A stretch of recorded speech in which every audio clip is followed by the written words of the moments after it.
Nah, soal masalah yasinan boleh ya Ustaz ya? Ya kan? Yasinan yang kita persoalkan itu bukan masalah baca yasin. Kayak ini ada yasin fadilah. Cara membacanya yasin, yasin, yasin, yasin, yasin. Ini kira-kira kiroah apa gitu loh.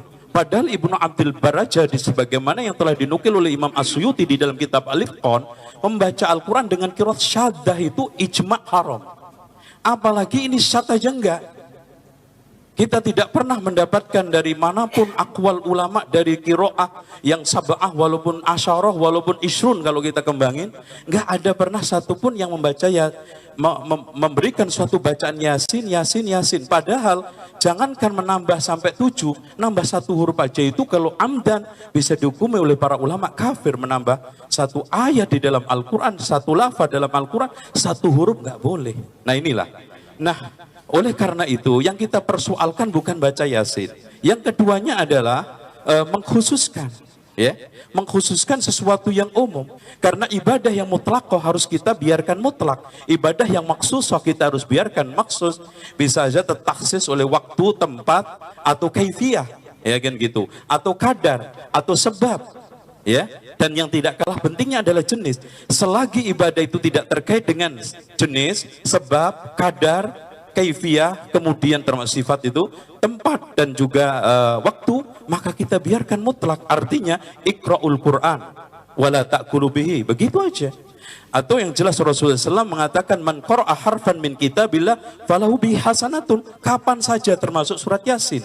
Yang menjadi permasalahan kenapa yang menjadi populer surat Yasin dan itu hanya dikhususkan untuk kematian dan orang-orang mati saja, padahal Allah mengatakan dalam surat Yasin juga liyundhira man kana hayyan wa yahiqqal qawlu 'alal kafirin. Quran itu buat peringatan yang hidup.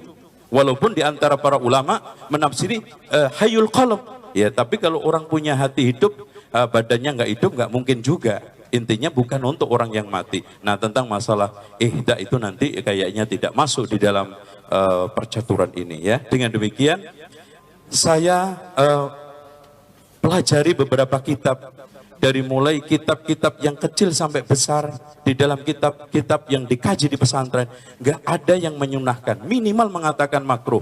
Bahkan di dalam putusan Bahsul Masail yang diputuskan oleh Syekh Ustadz Kiai Abdul Ghaffar di Banyuwangi juga mengatakan makruh. Itu, ya, dikatakan makruh itu. Mengapa kok cuma di halaman 5. Kok bukan yang lain? Mengkhususkan sebagian surat itu tidak apa-apa. Ada seorang sahabat dalam riwayat Al-Bukhari, ketika menjadi imam di Masjid Quba, setiap rokaat membaca surah Al-Ikhlas sebelum membaca surat. Akhirnya dilaporkan, akhirnya oleh jamaahnya disuruh berhenti membaca surat Al-Ikhlas. Lalu katanya dia, kalau saya disuruh berhenti, saya memilih berhenti jadi imam. Tetapi jamaahnya keberatan kalau dia berhenti menjadi imam. Akhirnya dilaporkan kepada Rasulullah SAW. Oleh Rasulullah SAW ditanya, apa yang menghalangi kamu untuk mengikuti perintah kaummu? Katanya kamu setiap rokaat dalam sholat membaca surah Al-Ikhlas sebelum membaca surat yang lain. Lalu apa jawaban dia? Kata dia, inni uhibbuha ya Rasulullah, saya senang surat Al-Ikhlas. Lalu kata Rasulullah, hubbuka iyyaha adkhalakal jannah, cintamu pada surat Al-Ikhlas akan memasukkan kamu ke surga. Kata Al-Hafidh Ibnu Hajar, berdasarkan hadis ini boleh mentahsis sebagian ayat Al-Quran bimailin nafsih wal istikthari minhu, dengan kecondongan hati dan memperbanyak membacanya, dan itu tidak dianggap meninggalkan dan membenci yang lain. Biarkanlah orang membaca yasinan daripada orang tidak baca surat Yasin. Apalagi memang surat Yasin ini memang dianjurkan dibaca dalam hadis yang disahihkan oleh Ibnu Katsir ya, dalam tafsirnya riwayat Abu Ya'la, man qara'a yasin fi lailatin asbaha maghfuran lah, isnaduhu jayyid, barang siapa yang baca surat Yasin pada malam hari maka dosanya diampuni. Jadi memang berarti ini mengandung hukum masyru', dianjurkan membaca Yasin tiap malam. Tiap malam membaca surat Yasin. Orang-orang kita kalau tidak berkumpul kadang malas. Daripada tidak baca surat Yasin, biarkan berkumpul, yang penting mereka baca surat Yasin. Kemudian banyak dalil-dalil masalah surat Yasin. Kemudian yang ketiga, ini kembali ke Yasin Fadilah. Ini sebenarnya persoalan lain. Mengulang Yasin 7 kali itu bukan qiraah syadzah. Qiraah syadzah itu kalau Yasin misalnya dibaca Yasun, baru qiraah syadzah itu. Ini cuma takrir, cuma tardidil ayat. Mengulang-ulang bacaan ayat di dalam kitab-kitab hadis itu juga dilakukan oleh Rasulullah Shallallahu Alaihi Wasallam dan para sahabat. Ada yang mengulang-ulang satu ayat, ada yang mengulang-ulang 2 ayat sampai pagi. Coba baca di dalam kitab At-Tibyan. Saya tidak hafal hadisnya itu. Coba dibaca di dalam kitab At-Tibyan. Nah, orang yang kemudian menyelah-nyelahi doa antara surat Yasin, menyelah-nyelahi doa antara Al-Quran itu juga tidak apa-apa. Rasulullah SAW ketika membaca Al-Quran, setiap ada surah yang menerangkan azab, ya ta'awwad. Kalau ada surah, ada ayat tentang rahmah, beliau memohon kepada Allah turunnya rahmat itu.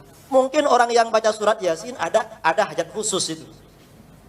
Dan itu dianjurkan. Dan ini bukan berarti membaca Yasin fadilah itu dianjurkan.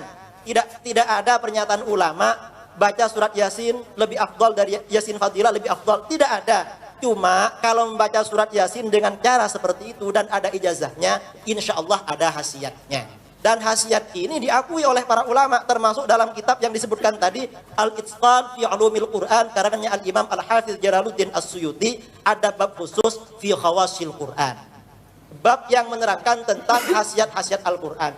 Dan ini juga diakui oleh Syekh Ibnu Qayyim al-Jauziyah dalam kitabnya Zadul Ma'ad fi Hadyi Khairil Ibad. Kata beliau, wa minal ma'lum anna di kalamin nas manafi' mujarrabah wa fawaid mujarrabah. Ucapan manusia saja ada mantra-mantra, jampi-jampi itu ada khasiatnya. Fa kaifa bi kalamillahi rabbil alamin. Bagaimana dengan Al-Qur'an? Apalagi Al-Qur'an itu banyak khasiatnya. Mungkin yang baca surat Yasin fadilah karena tertarik dengan khasiatnya itu. Ya mungkin nanti akan tanya itu, dari mana dasarnya Al-Quran hadis itu khasiat. Dan khasiat itu kan tidak harus dari Al-Quran dan hadis. Ada yang dari Al-Quran dan hadis seperti khasiat tentang maghfirah ya, bagi orang yang baca surat Yasin, atau mungkin bisa mengentaskan krisis ekonomi yang baca surat Waqiah. Kata para ulama, khawasul Quran itu bisa diperoleh dengan tajaribil salihin, pengalaman orang-orang saleh, wa ilhamatil arifin, dan ilham atau mukasyafah yang diterima oleh pernyataan orang-orang At-Turtusi hadhil athar, maksudnya majtama' qaumun itu adalah taqtadi jawaz al-istima' li qira'atil Qur'anil Karim ala ma'na dars. Ya. Oleh karena itu untuk ngajar wa ta'allum wal mudzakarah, yang sekarang menjadi pertanyaan tadi juga soal masalah suratul Ikhlas. Kita tekankan bahwa sahabat itu melazimkan membaca surat Ikhlas semata-mata karena disetujui Rasul. Buktinya ketika Mu'ad sholat Isya membaca surat Al-Baqarah, nggak disetujui Rasul, nggak jadi sunnah. Jadi bukan hanya semata-mata dasus sahabah sehingga dijadikan dalil untuk bid'ah hasanah. Bahkan di sini yang menjadi manat, kalau kaitannya ini kan awalnya kita harus berbicara masalah tahqiqul manat, terus tangkihul manat, takhrijul manat. Ketika kita sudah sampai pada takhrijul manat, maka di situ Rasulullah SAW yang menyetujuinya, bukan semata-mata sahabat. Karena buktinya ketika Rasul nggak nyetujui, maka itu nggak jadi sunnah. Contohnya Mu'ad bin Jabal ketika sholat, setelah sholat sama Rasulullah, ngimamin kaumnya membaca surat apa? Al-Baqarah. Dan dikatakan afatanun anta, kalau seandainya Rasulullah mengatakan maka itu bagus, maka menjadi sunnah.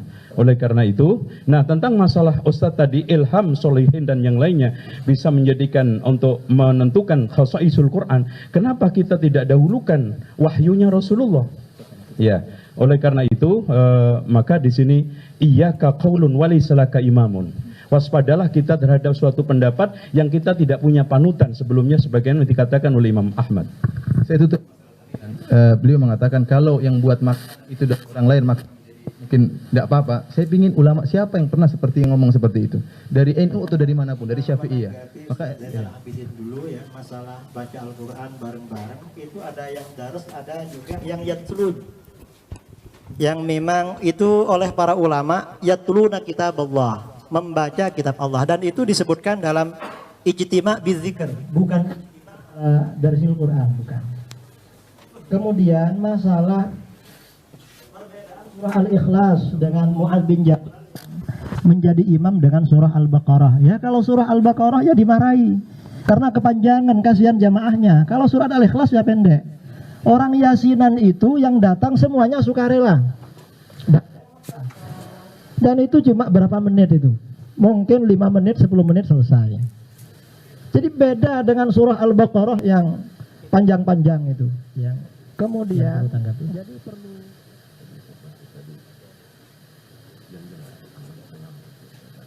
yang masalah amal para ulama itu ada dalilnya. Jadi masalah khasiat-khasiat ayat Al-Quran itu dari para ulama, dari orang arif atau dari para ulama, sebagian dari hasil ijtihad mereka. Dan itu diakui. Syekh Ibnu Taimiyah diceritakan dalam kitabnya Madarijus Salikin. Ibnu Taimiyah mengatakan orang yang rutin membaca 41 kali ya Hayyu ya Qayyum la ilaha illa anta sebelum sholat subuh setelah fajar selama 40 hari, hatinya akan padam. Padahal itu tidak ada Al-Quran hadisnya. Tetapi itu tajribah, pengalaman. Kalau tidak pernah melakukan ya tidak tahu. Jadi misalnya kalau membaca ini sekian kali nanti bisa begini. Itu pakai pengalaman.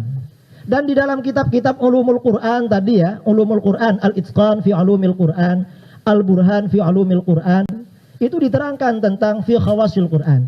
Syekh Ibnu Qayyimil Jauziyah dalam kitabnya At-Tibbun Nabawi, juga dalam kitab beliau Zadul Ma'ad, dan ini sebenarnya satu kitab, banyak menerangkan khasiat-khasiat ayat Al-Quran untuk kesembuhan. Padahal itu tidak ada Al-Quran hadisnya, tetapi murni ijtihad para ulama. Mengapa kita menerima ijtihad para ulama?